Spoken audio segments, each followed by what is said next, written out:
Impact segment tonight, the John Edwards situation. As you may know, there are reports the former vice presidential candidate has had a difficult personal deal on his hands. These reports have appeared in the National Enquirer, a number of websites and newspapers like the New Jersey Star-Ledger, the Arizona Republic, and a number of papers inside North Carolina where Edwards lives. The mainstream media, including The Factor, have avoided discussing the story. In our case, we simply don't know what happened, and it's impossible to verify the information we have seen. However, there are a number of people who say that if a Republican politician were involved, the mainstream media would run with the story all day long. Joining us out from North Carolina with his opinion, Fox News analyst Bernie Goldberg. So if you were in charge of a news agency, would you go with this?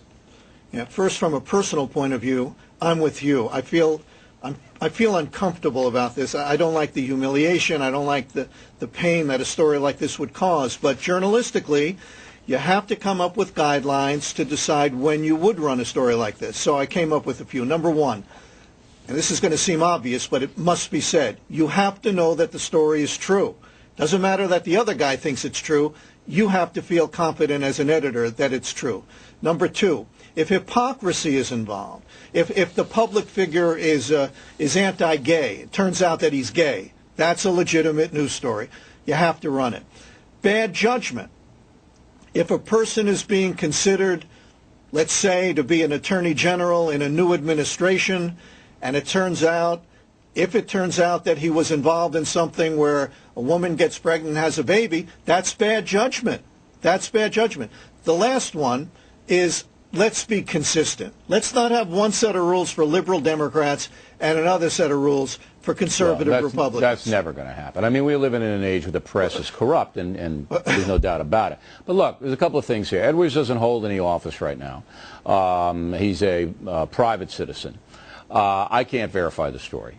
I'm not doubting the story. I can't verify it. Once you report a story like that, you can't get the genie back in the bottle, as they say. Okay, so the allegation is there forever, and so based upon, and I did the same thing with Jesse Jackson a few weeks ago, based upon the greater good, because I mean, I've seen it. I've seen damage done to people by the press that is incalculable. And it's not just about John Edwards. It's about his family, his children, it's about everything else.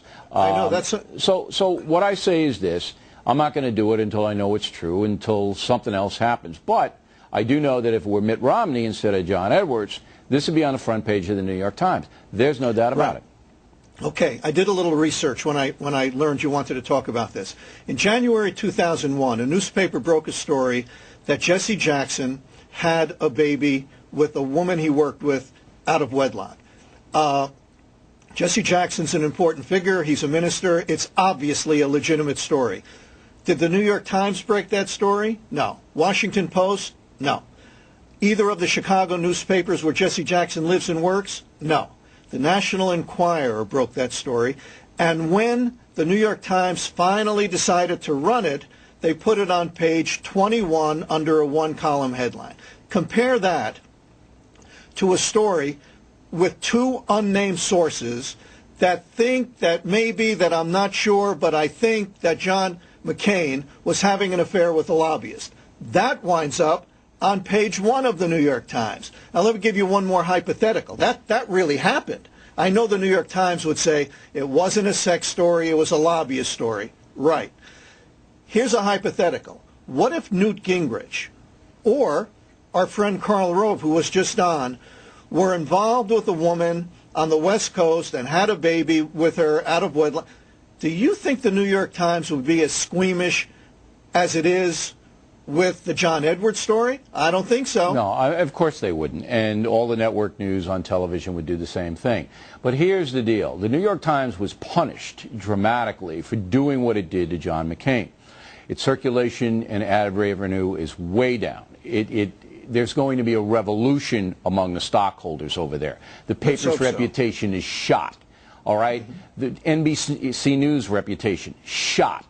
All of the things that we have both said here are true. There is an obvious double standard. Every thinking American knows it.